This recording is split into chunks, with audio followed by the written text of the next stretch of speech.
Hey guys, welcome Musky Road Rules podcast and Patreon. Guys, I really enjoy you joining us here today. For all you Patreon subscribers, thank you. It means a lot. And today's podcast is a little bit different than what we've done in the past, and it's something I think you're really going to enjoy if you are a member. You'll like it over the phone too. It'll be a lot of good verbal and audio knowledge, but there's going to be some cool stuff that you probably want to see. So it's real easy. I've had people say, I don't know what Patreon is. Well, it's a website. You go on the World Wide Web, www web. You go on there, go to patreon.com, patreon.com, Patreon, patreon.com, and you just search Musky Road Rules. We're the only one on there right now, I think. I haven't looked here lately, but search Musky Road Rules podcast. And then you can choose how to become a member. I've got 2 membership platforms. Choose how to become a member, click become a member, and you get everything that we've done on Patreon. So everything from the first of the year, the 1st of January, till now, you'll be able to see, rewatch. You can watch it on your computer. You can watch it on any kind of a streaming device that you have access to the internet, but you can check it out. So, guys, thank you for if you're listening in your car. That's awesome. You can also watch Patreon in your car on your phone while you're driving, which I do encourage as long as you buckle up. On today's podcast, we have a very good friend of mine, a very old friend of mine. Not that he's old. It's just we've known each other. He is old, but so am I. We've known each other for a long time. I've got Mr. Brad Hoppe from Musky Mayhem Tackle, and now Mayhem's 10,000 Cast TV show. Brad, what's up? Not a whole lot, Greg. Thanks for having me. Oh, I know. This is a big moment for you. So I do appreciate that. It's all good. And for you guys that are watching on Patreon, I can also show you a little boo-boo I got here over the weekend. And it's a scratch, more like a burn underneath my chin. What I learned is when you are cutting a limb with a chainsaw and it falls on your head, like it did me, don't be looking up at it. Land on the top of your head, not under your head. I also learned, make sure you can catch the goddamn limb as it falls on your head. So that is me working a chainsaw, the best of my ability, and I was really good. I felt like a lumberjack. I felt like I knew what was going on, and obviously I didn't. But I still have all my fingers and toes. I can still count to 8, and it all works out good. So, Brad, what is going on up north there in Minnesota right now? I see sun coming through your window. It looks like it's sunny out there. What's happening? Well, I'll tell you, Greg, we've kind of had a weird spring so far this year, and even the winter was a little bit different. But it's been a really long, prolonged spring, and spring is here finally. It's been warm the last week, and it looks like the next couple weeks are going to be super warm. I know I've had a few people talk to me about being on the water already. They've seen surface temps of 60 degrees this last weekend. So It's kind of mind-boggling that it's warmed up that fast, but the sun's powerful, and we really haven't had a whole lot of rain up in my neck of the woods. I know in Wisconsin they have, but we've had a couple showers here and there, but for the most part... texting you? No. Oh, you were looking down. I didn't know. Oh, sorry. You want me to look up? Please. I do. For limbs, if you're chainsawing. Yeah, right. You. Yes. That's just another chapter for your book, Greg. Uh-huh. You've got tons of stories. You always do. Stuff happens. But yeah, I don't know. I always check this time of the year, April through May, beginning of May at least. I check the creeks and look for fish that are coming up the creeks to start spawning. And honestly, I think I missed them this year. I think as far as the walleyes, the northern pike, I missed them completely. So I never got to see them. I think 2 weekends ago, I seen some suckers in the creek. Uh-huh. But generally what happens is the suckers come in first, then you'll start seeing some pike, then you'll see walleyes, and then you see suckers again. So the only time I've seen them out of the last 5-6 weekends was 2 weeks ago, and I seen some suckers. But So I'm guessing that spawn's totally over. And I'm going to assume that the muskies are kind of doing their thing already too. And I've heard a couple different things from people across the state. They are seeing some of these muskies already beat up in the shallows. So I think some of that spawn's even actually taken off. Sure. No, I get it. It's been a warm spring in a lot of places, and you guys haven't gotten rain, but I know Wisconsin, especially eastern Wisconsin, has got a lot. And so, but lakes are all the, so all the lakes are opened up. Hell, Lake of the Woods is almost open. So it's good. This podcast is probably going to be released towards the end of May. So, guys, it's with this early spring and stuff, I think we're going to see a jump on what's happening, especially like weed growth and fish movements and stuff like that. But what we're going to talk about today, me and Brad, is we're going to talk about new lakes, like going to a new body of water and some things to look at. And I'm going to be completely honest here. For me, and Brad knows this, used to be going to a new lake was like the third circle of hell for me. My brain is not good with going to new places, and that might surprise some people, but it is. And I have since, through the power of medication, have gotten to where I can now do it, and I feel a lot more confident in it. My problem is I think of way too much stuff to do when I go to a new body of water. I struggle with, oh, we need to try this, we need to try that, and my head goes on super overload. And there's a lot of stuff that I want to try. And in musky fishing, the reward is never, it's typically not quick. It's typically, you need to try something for a little bit and see if it's going to work, right? You can't just totally do something for an hour and say, well, this is not working. You got to give it some time. That's the same way in tournaments. When I go and fish a tournament and I go to a new body of water, I've got to allow myself 3 or 4 days, because for one, I got to get comfortable with the lake. I got to figure out what I want to do there. But just going to a lake and only having a day to learn it was always tough for me. Now, as I've gotten older, and again, I will mention the medicated Gregg stage of my life, things have gotten better. And I've been able to get it more dialed in and settle down and do stuff. And, so we're actually going to break down a lake in Minnesota today. It's a smaller lake, Beers Lake. It's in western Minnesota there. The thing about Beers is something that Brad told me this morning that he didn't know. Learn the local laws for the lake. Beers is it's you can have your big motor on it. You just can't go on plane, Bradley.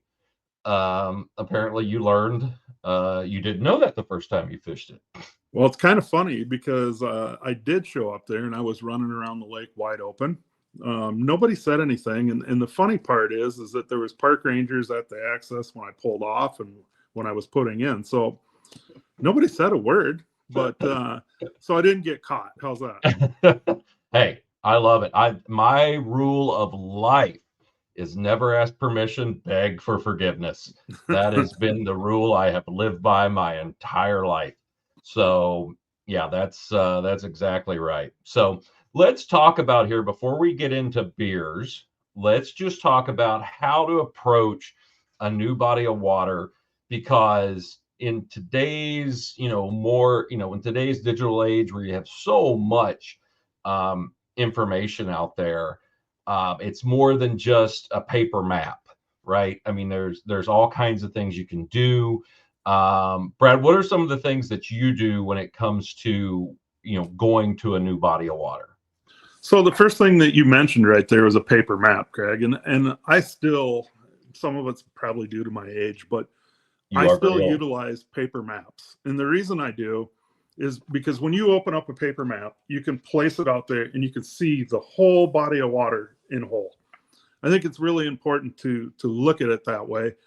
Now, some of these younger people, they can probably just get on their phone and look at an avionics map and they're fine with that. But I like to see that whole picture of the whole body of water because I want to be able to see where those structure points are. And I think it helps me in my own brain just seeing that whole structure. Mm-hmm. No, I get that, being able to see the whole lake, and so like for instance, if I bring up this map here of beers, and I don't like how small we are. Oh, there we go. Now we're cooking. You can see the whole lake. It's not a big lake at all, but in a whole deal here, and again, this lake, the maps of it that I was able to find for this exercise, and you're going to find this too, guys, is that it may be in 10-foot contours, right? It's not not every map is going to give you the 1-foot contours. We'll go into that a little bit later. But you can look at here, and when I first look at this map, it has at least, I would probably break this up into 3 different basins. You've got an upper basin with some islands. You can see by the contour lines, there's the deepest hole is up at the top there. You've got your kind of center basin there. It says 40 feet deep. And then your lower basin, which looks like a shallower basin. But let's face it, that bottom part of the lake, the deepest, it still gives you that deepest part of it. So you can kind of get an idea of what you're looking at there. So being able to see the whole lake in a laid out form is really nice. Yeah, definitely is, Greg. And I think, one of the things, I think you just touched upon it, but, if you're going to a new body of water, don't feel, it can be overwhelming. So don't feel like you have to take the whole lake on the first day.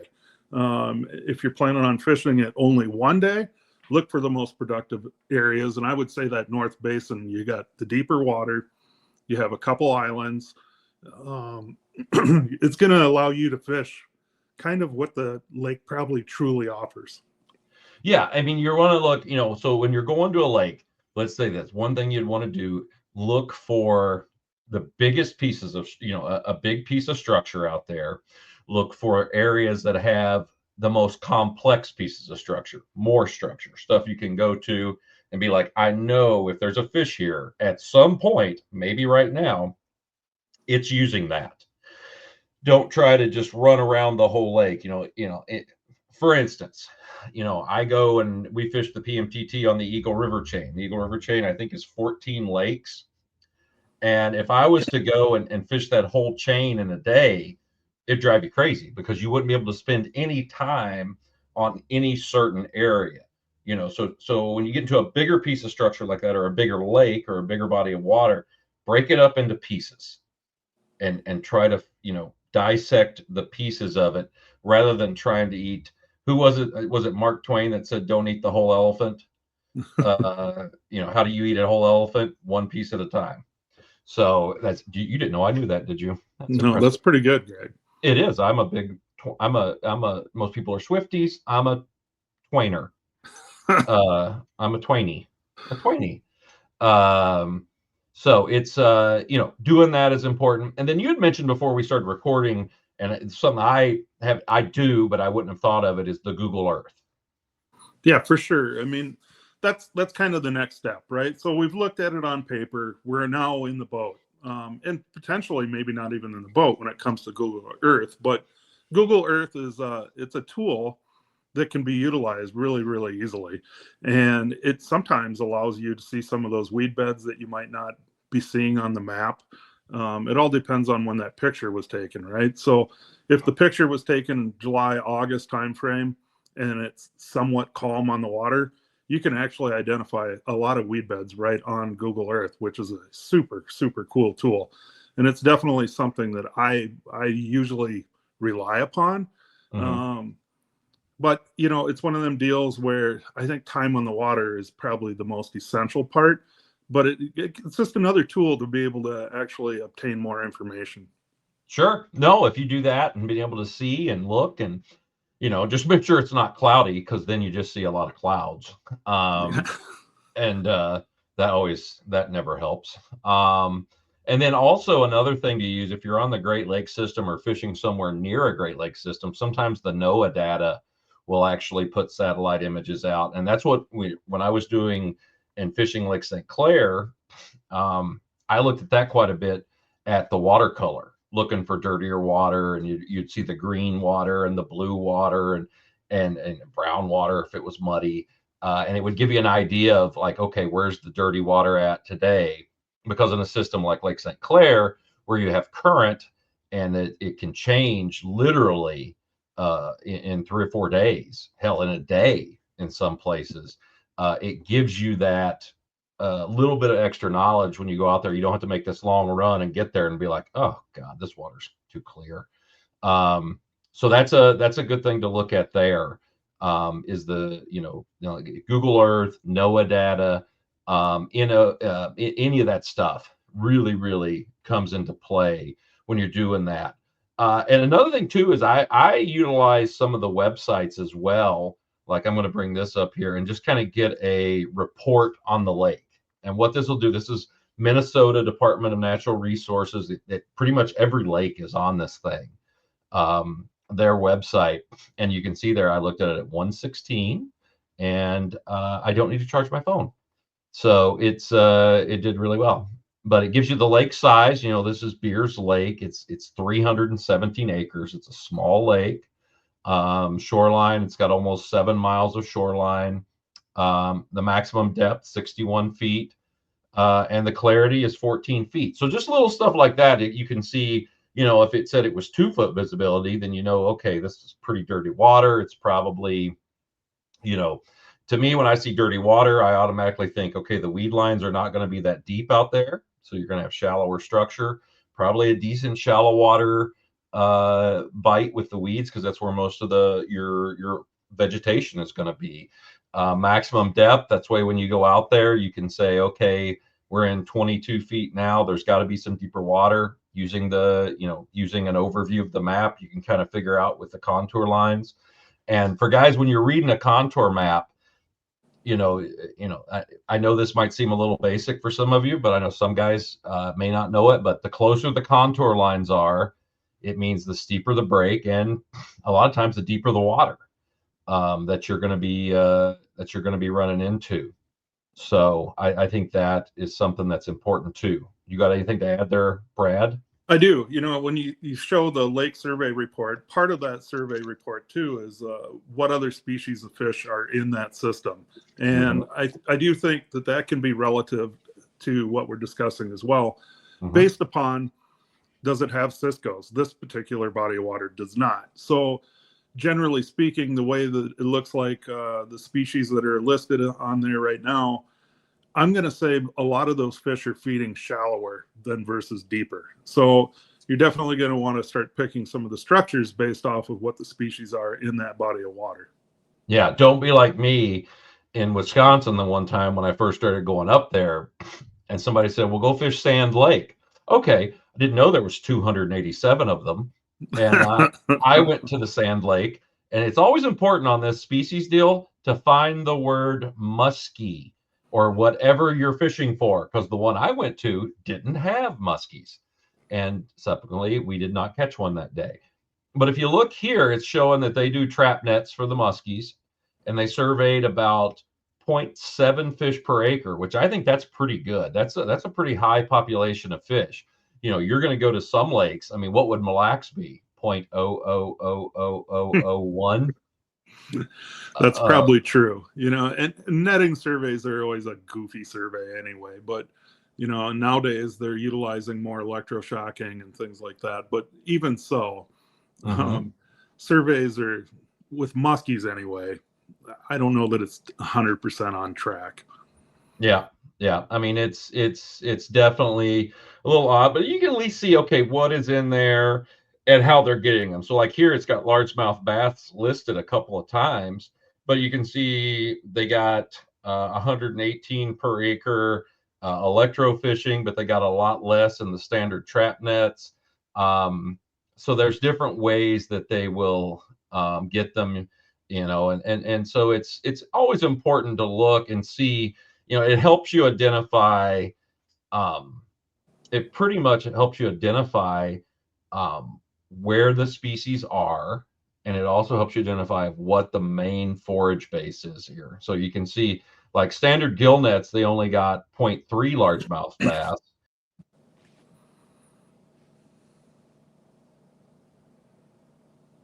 There I am. And if you go here, You can see standard trap nets, they got more.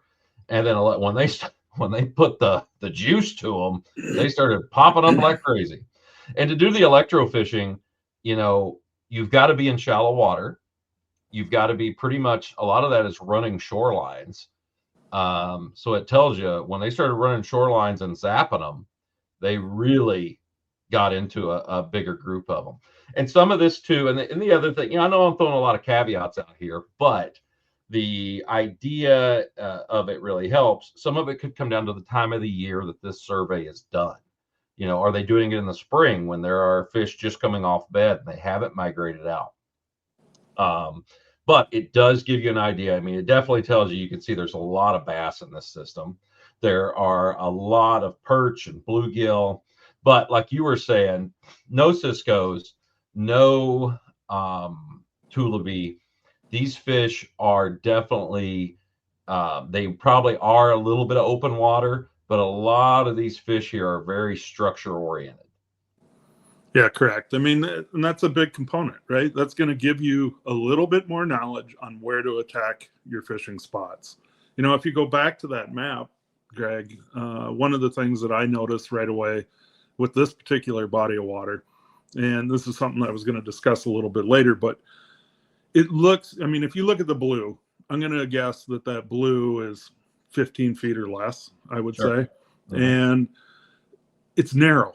And one of the things about being narrow like that is you're not having to spend so much time on massive structures, massive weed beds per se. You're able to attack it relatively quickly versus some bodies of water where, I'll use Miltona, my home water. Miltona's got massive flats. Well, where do you start? And last year we ended up having massive weed beds just based off of the winter that we had a year ago. Those weeds never died off through the winter. And so our weed beds grew 3 to 5 times larger than what they normally were, which immediately spreads out your bait fish. It spreads out your muskies. So utilizing a smaller body of water like this with tighter structure to the shorelines enables you to cover water quicker, I would say. Yep. And it's going to narrow down where those fish might be located. Sure. Another thing that I would want to add too, and I think this is something you would agree with, is it's good to have local knowledge of the lake.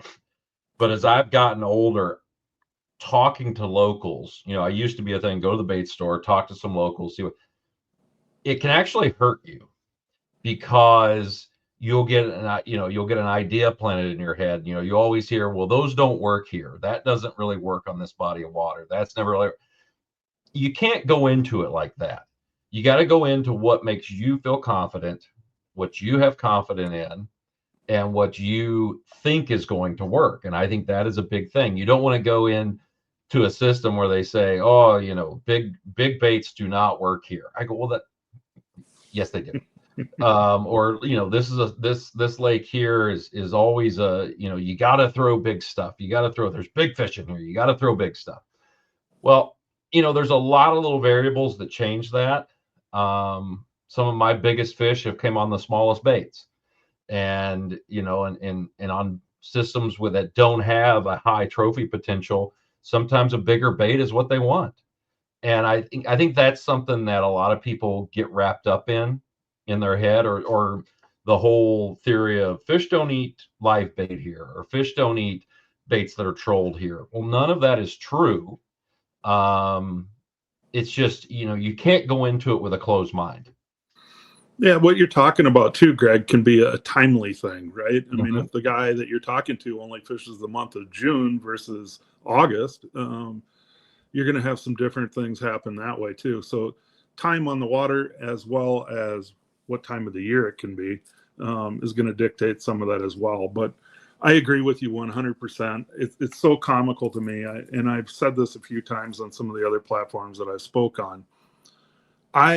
Being a bait manufacturer and selling baits, the last 3 to 5 years, I would say the trend is to go smaller and smaller, which in my mind, I go the opposite. I always try to cut against the grain. And the reason I do that is because I feel like these fish aren't being pushed on a bigger bait now, because the consumer is buying smaller. So I look at things that way. And if I hear somebody say that never works, well, the first thing I'm going to do is go try to do that, not to prove them wrong, but to go investigate and try to learn something new.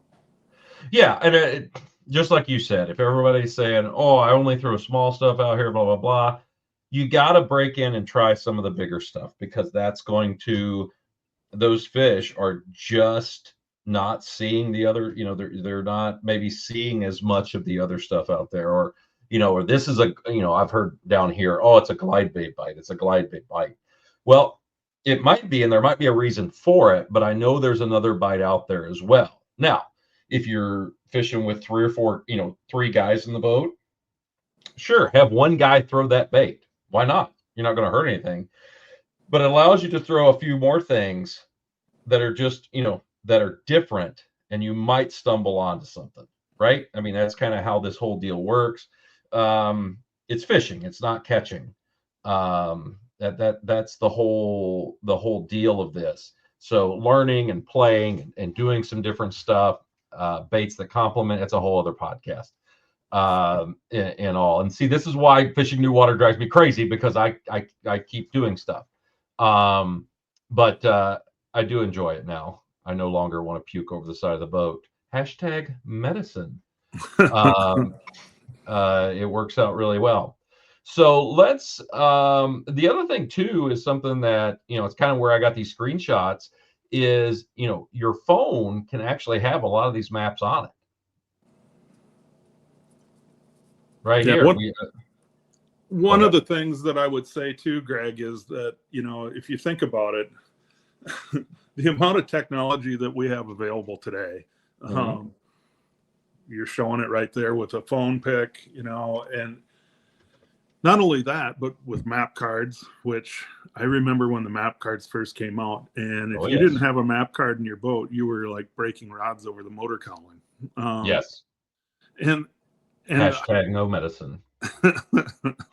The beauty of that is those tools are right there in your hands, where back in the day, it always cracks me up. Dick Pearson always used to say, well, I'm more rock and string.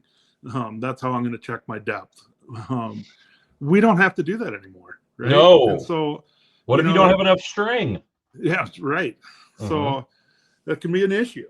But the crazy part to it is, with the tools that we have available, there's no excuses to be able to go out and start identifying structure immediately.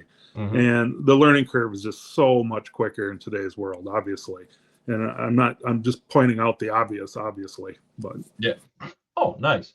Good, you like that? Good use of words. Yeah. But yeah, I mean, why go out there and beat yourself up when you can cut the learning curve in a lot of pieces now? And it is frustrating. And I know for some older guys that are listening to this, or guys that just don't want to, that's not what I want to do. I go, that's fine. You don't have to. All right. But it's, you really haven't, if you want to earn your right to complain there, that's fine. But it's definitely, you're not going to be as successful. You might get lucky, you might do it. I'm sure, I've stumbled into stuff before. But using what's available is always a good thing. It just is. If we didn't, we'd all be still using a green box and have severe smoking addictions. It would not be good. And when you're talking about mapping, the mapping technology has definitely came a long way. When the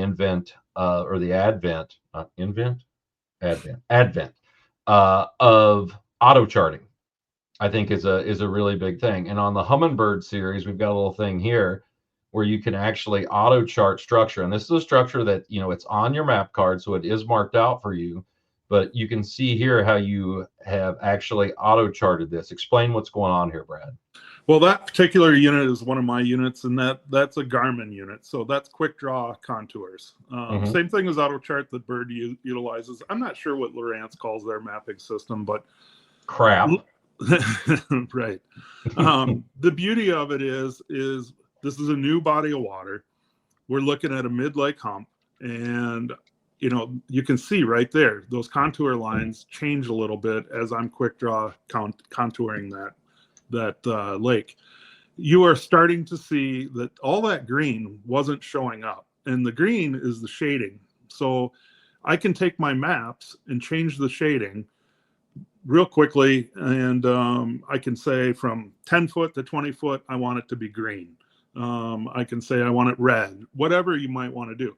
What that does is it empowers you to actually utilize your GPS and know exactly where that structure is, where that depth is, so that you can have better boat control. So the video that you just showed is literally showing the mapping process using quick draw contours or auto chart. The other thing that it does is you can see here, it looks like, for you guys that are watching this on Patreon, patreon.com, subscribe. You go down and you can see, it looks like how you're driving up here. I can see the broken line that is you, that's your boat, and it's kind of showing the path that you have done, and you're pulling up to the structure here. What it's doing, you can see that there's a lot sharper break at the bottom of it there. It's in white, but you can see how those contour lines just really get close together. And it goes up, and then all of a sudden it goes into that green color where you've had it set. Something important here, I think, for people to know is that make it consistent, you know, for your unit. It doesn't have to be everybody else's unit, but make it consistent, meaning, you know, on all my units, the 20 to 10 foot area is always going to be green. That way, when you go to a lake, if you haven't been there in a while and you see it, you're like, oh, I know what that depth is. Also, for the real shallow stuff, this is important on new bodies of water. Make it something you can see from a distance, that you can see out. If you zoom out and you see that color, that means do not run over it. You will hit it, and your day will get a lot worse. And that's something that I think a lot of people, you know, is helpful in not only fishing, but in safety as well. But the auto charting is something that's really cool. It's something that I've gotten into, especially on places that don't have a map. And just to kind of, you know, and you can just have it on while you're fishing too. You can be fishing and this thing can be running and you know, recording all kinds of data. Yeah, one thing that I should bring up too, Greg, is I'll shut it off when I'm on plane. So if I'm running around the lake, I do shut it off. And the reason I do that is because I want accurate information there. But I utilize it every day, even on bodies of water that I feel like I have it truly mapped out already. Miltona is a great example of that for me. I'm on that water a lot. So as I'm on that, even though it is mapped out, you're going to find some different idiosyncrasies that maybe you missed on the last time. So look at that word. You know, one of the things that that take place when they're making a map, and I know you've seen them out there as well, Greg, but you know, they quickly go over that body of water, and they do it in a grid pattern, right? They're going to go south to north, south to north, south to north. Then they go back east to west, east to west. But they're going at high speed. So what ends up happening is you get a general idea of what that lake really looks like, but those contours aren't going to be perfect. And by auto charting or doing the quick draw contours, you are now getting an accurate information of a particular spot. And it's amazing. I mean, if you're working your boat and you want to have good boat control, some of that before this mapping was available, I kind of already knew in the back of my head on some spots, but not all spots. And boat control still becomes a major key when it comes to catching fish. So if you're cutting off a point where those fish might be located because you don't know it's there, this is a great way to cure that issue. Sure. No, it definitely is. And even here, I'm going to bring this up. This is something we kind of talked about, and something I haven't used that much. But I know you were talking about it. It's how on the hummingbirds you can overlay and actually even see vegetation. That is correct. That there is a hummingbird screen that's in Chase's boat when we were filming a year or so ago. I'm sorry? He needs to clean it. Yeah, there's a lot of water spots on there. But that green that you're seeing in that video is the overlay of the weeds. So literally your bird can actually identify those weeds if you're using your quick draw contours. The other thing that's really neat, and I don't have a good example of it, is it will show you hard to soft bottom transitions. And a lot of times those hard to soft water or bottom, the hard to soft bottom transitions can be fish highways, if you will. It's amazing, you know, back in the day, Greg, when we were open water trolling, I don't know, 15, 20 years ago, we would notice that wherever you'd have that hard to soft bottom definitely was a place that you would normally catch fish, even in the open water where there's no other real structure to identify. So those little things like that make the big difference. And two, if you're on a lake that has, and a lot of your northern lakes have this, not so much in the south that I've noticed, your bug hatches, you know, in those soft bottom areas. I know walleye guys have, you know, this is something that's been talked about forever, is the bug hatch. And, you know, knowing where that hard soft bottom is, where those hatches occur, can be a really big thing for all your forage fish that are going to be, you know, feeding on them or relating to them. It's going to give you an idea of kind of where they're doing it at. So it is a big part of it. So yeah, being able to do that and break that down is another, you know, huge thing when you're looking at your maps. Absolutely. So let's go back here and let's look at beers. I'm going to bring up my little dude there. Look at that, Brad. You see what I got? Technology. That's pretty good. Right there. So we're looking at this section here. It's a complete overview of the lake. And like I said, I kind of broke this down into 3 different basins. Now, we both kind of agreed that this basin up here, the upper basin, definitely had more of the structure in it. I don't know why it's showing a boat access on an island. You have to put your boat in, put it back on the trailer, and then launch it again off this island, which I think is a great way to do things. I think what that is it's an actual cabin that they rent out, Greg. So yeah, it's kind of goofy that they have it that way, but no, not goofy. I think it's perfect. Is exactly what that is. And so, you know, now we've got this upper part of the lake. And how would we actually break this down? I mean, what I'm seeing is your deepest water, because we know by looking at the survey, our deepest water, we see a 60-foot hole up there. And what I like about that is it's small. You know, that hole is small. So if you are thinking of doing open water stuff, you literally see the 2 deepest bodies of water in the whole lake, 2 deepest basins are up there. And if your thing that day is you really want to go check out the open water, even though, like I said, there's the open water bait fish isn't as prevalent in this lake, but you could do that easily just by looking at the map there. So if you're wanting to break that down, you've got that. And you've also got some islands up there that I'm sure, you know, just by looking at this rudimentary map here, you can see like going towards that plus sign, that green plus, there's a point that's coming out there into that deep basin. You know, those are areas like that you can definitely go look at.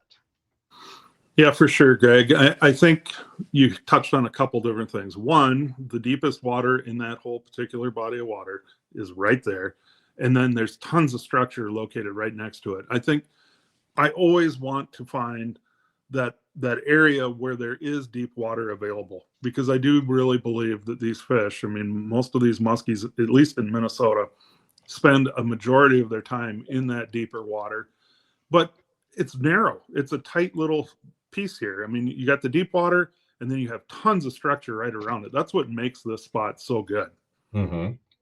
You've got a lot of stuff to look at, and if I was here, I would definitely be looking in this upper area up here around the 60 feet. Are there points?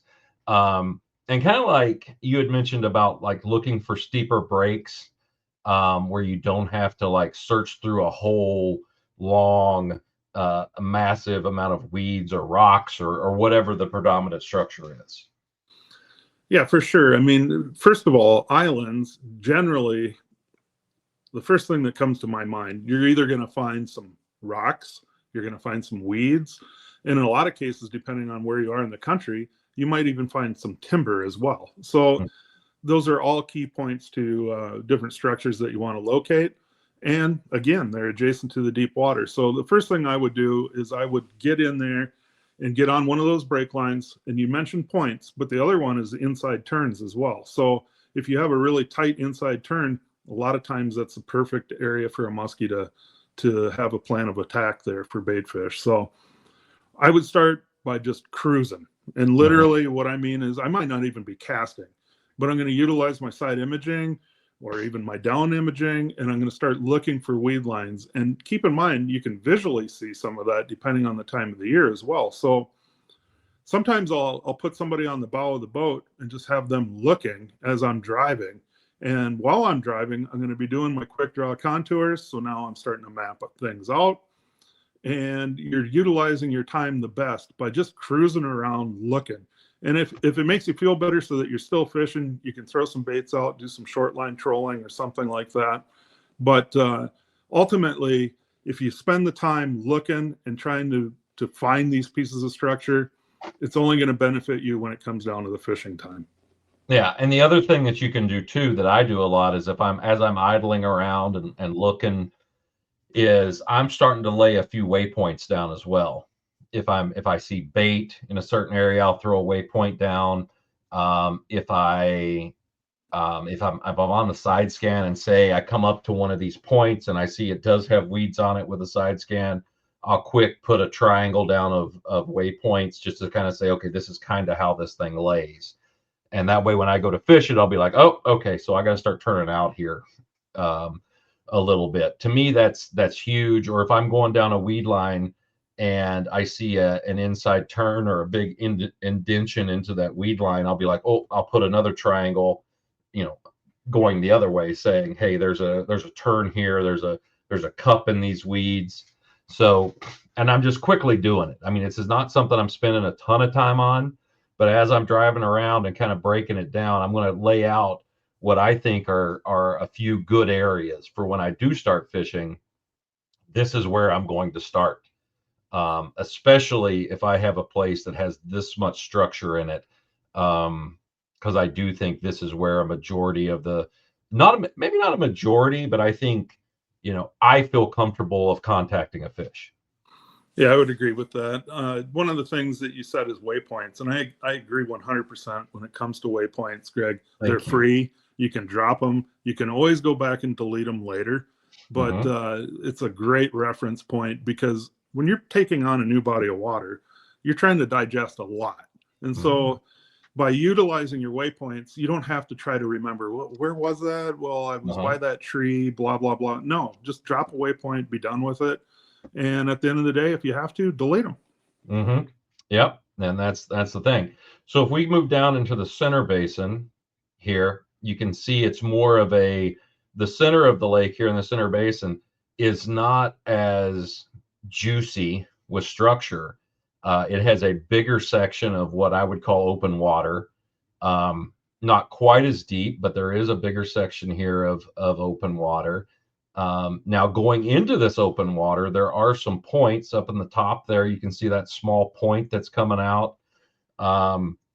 You'd have to see how deep that is. And then when you go to map it, or on the maps that do have the 1 foot contours, you'll be able to see exactly how far that flat runs out. Now in, just going out there, you'll be able to kind of see, with your graph, just driving out, don't be afraid to get up on top of some of these contours and see exactly where, not always, but, where is the average weed line at? What depth is the weeds growing to on average? Some lakes, they grow to 8 feet, some lakes, they grow to 20 feet, some 30 feet. And by doing that, you're able to see, okay, is this contour running out? Definitely. Let's say the weed line in this lake is 15 feet. So you're saying, okay, so I know I got 15 feet here, but that contour line, actually, that flat extends out before the real hard drop, and the hard drop being where the contour lines get close together, may extend out to 25 feet, right? So you have your weed structure there, but then you also have that break structure that's off of that.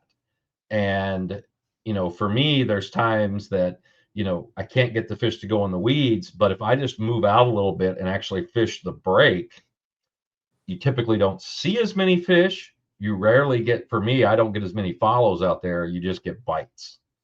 And I think that's something to definitely look at. But when you're first going to the lake, key into the structure that you can find, which is typically the weed structure in the northern lakes, maybe rock. Some lakes may have more rock than that.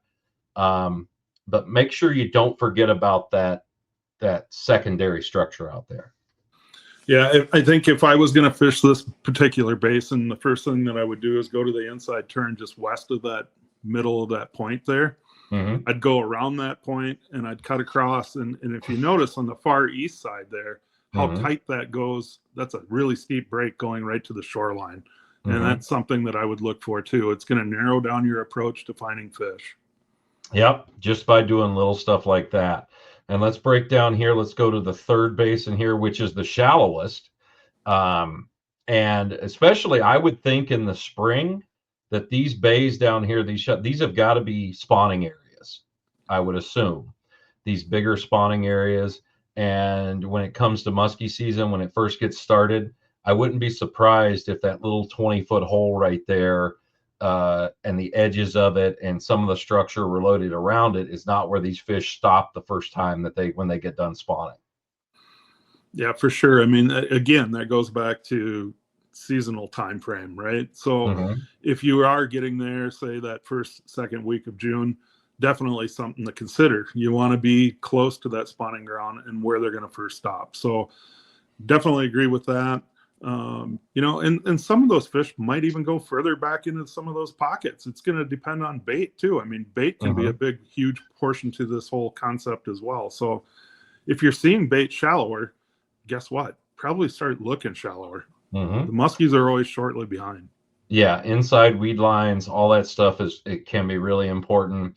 And also late in the year, I've noticed late in the year, sometimes in these areas that these fish start setting up for spawning they'll even start migrating towards some of those spawning beds in the late fall. They'll start making their way there as well. So I'm not saying go shallow, but if there's deep water near them, that's something I would definitely check out, especially because you can still see some, if we go here to this middle basin again, that contour line you're talking about there, that real steep contour line on the south end of it. I would assume that in the fall, those fish would probably use that a little bit because they're probably spawning in that lower bay. Yeah, it's a solid point. So, I mean, it's, the whole thing with map breakdown and stuff is not to get overwhelmed, right? I mean, do you think that's one of our biggest things is that people, when they go and they look at a lake and they go there, they get a little overwhelmed. They don't try to break down the lake quite as much. What do you see as the biggest things that people need to think about? Maybe 3 things to you that they need to think about going to a new lake. Well, number one, I think we kind of already touched on a bunch of them, Greg, but number one is, we both decided that the North Basin was probably our favorite. And the reason for that is the structure that we talked about. But what I would say is, and it all depends, right? I mean, if you're going to be there one day or you're going to be there for the week, maybe you took a whole week trip and this is the lake you're going to fish. Break it down into smaller pieces. Number one, break it down into smaller pieces. Learn that basin before you start going somewhere else. Now, there's plenty to fish there for at least a good day, and this is a small body of water, but yet if you really want to learn a certain area, a full day's worth of fishing, you're going to keep finding little niches in that. So the first thing I would say is break the lake down into a small piece, work the crap out of it before you decide to go somewhere else. Number two, don't forget that you said it earlier, inside weed lines, outside weed lines. We talked about utilizing some of the bait fish that are potential bait fish in this system. It looked as though most of those bait fish that are in this system are going to be a little bit shallower. So this big deep basin plus the shallow water, I mean, you see all the blue in the map there. There's a lot of shallow stuff there. And I'm going to assume that there's weeds, rocks, or timber. That's what my assumption is going to be, just based off of seeing that there's some islands as well as some deep holes there. That's what I'm going to do, number 2. Number 3, I would say, I said this earlier, before I'm even going to throw a cast, I'm going to be looking with my boat. That's a huge deal.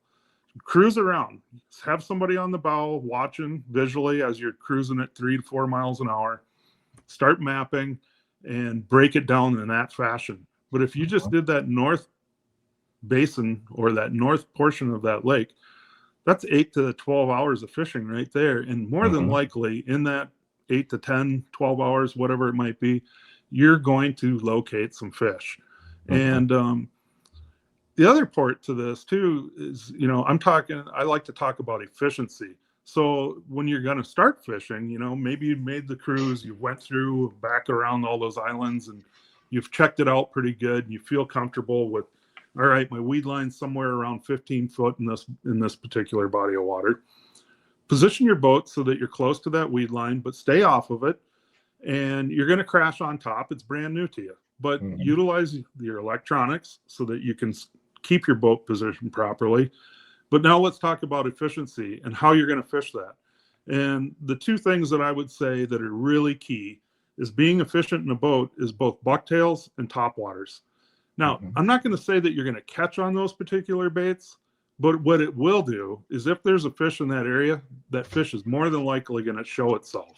So you're utilizing your time the best you can by fishing fast with good, efficient baits.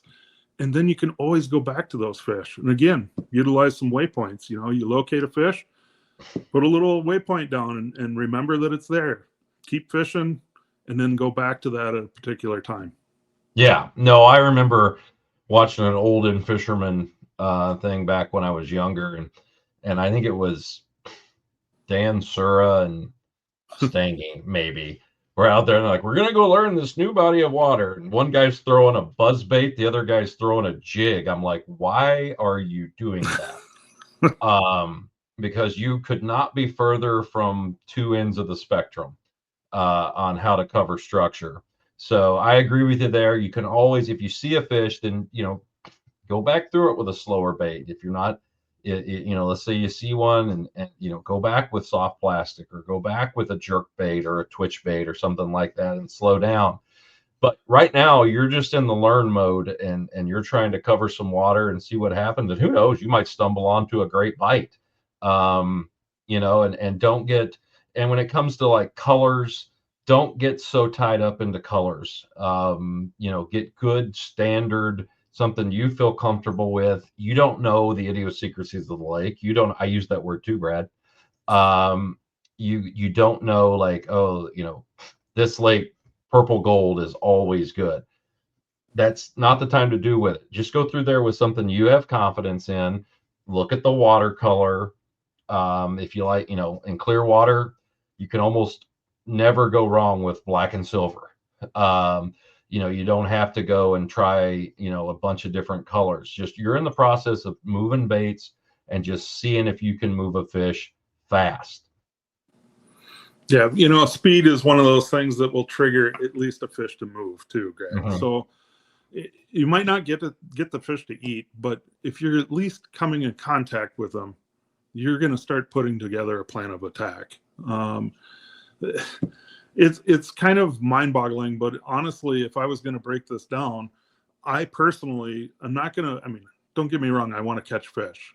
But even if I'm not catching fish, I'm putting pieces of the puzzle together. So just utilizing the time on the water to identify spots. And I'm guessing that's kind of how you attack a body of water when you're going to go fish a tournament, Greg. It's the same principle. You're just looking to move fish. And then once you start moving fish, now you can start working on what do these fish want to bite? How do they want to bite? How do they want the bait presented? What depth? And then too, you can also, once you find a piece of structure that's holding fish, then you can say, okay, what else around here looks like this? What else around here is adjacent to this? And let's say you've got, all of a sudden you're at a place, you've been fishing it for a week. You kind of got a handle, you know where some fish are, and a big cold front moves through and you're like, I cannot move a fish. It allows you to have confidence in pulling off that structure or hitting stuff adjacent to it with different baits and seeing if you can get those fish to go, the fish that maybe aren't as affected by the current weather change that you're dealing with. I think that's all good stuff. Yeah, for sure. And then maybe you notice the fish are on points. Mm-hmm. Well, now you want to start exploring the rest of the lake. You're going to look for similar spots on the rest of the lake. Okay, we had success on points. Let's go find more points. So you can take some of that knowledge by learning the one basin and shifting it to the other basins as you start growing, searching on the rest of the body of water. Sure. No, it's a great way to do it. But, well, Brad, I tell you what, I really like what we talked about. It could all be total bullshit, but I really liked it. And it's not. I've seen it work so many times, and I've had the fortune to fish a lot of places, and you have too, and see other things and see tactics and stuff. And I know it's a big point of contention for a lot of people in that trying to break down stuff and fish stuff the right way and just learn, I think, is a big part of it. So I want to thank you for coming on here today. None of the listeners liked it, but I want to thank you for coming on here, and it was a pleasure to talk about this. Anything new happening in the Mayhem or in the Mayhem world? We're just busy putting orders out and getting ready, prepared for the new season. I actually got to do a little fishing. I was down south. We kicked off the show season with a shoot from Ohio, so that was successful. And looking forward to our season. I mean, it's right around the corner now for Minnesota. So sure, no, time to get busy and get stuff ironed out and put together. I totally get that. So, all right, guys, if you're interested, make sure you check out Mayhem's 10,000 cast. I know you're going to enjoy that, and maybe go buy a cowgirl. Brad needs to, put gas in the tank this year. So make sure you go and do that. And guys, if you want, subscribe to that Patreon. You're going to want to see. We're going to be doing a lot more of this kind of stuff on here. I think this is something people will definitely like, and I think it will help a lot of people out. And we can actually go over it. Also, if you're chainsawing something over your head, don't look at it, or at least be ready for it to fall. So, Brad, I'm going to let you go. I need you to stay on the line for me a little bit, though, okay? Yep. Thanks for having me, Greg. I really appreciate it. And good luck to everybody out there that's getting ready for their new season.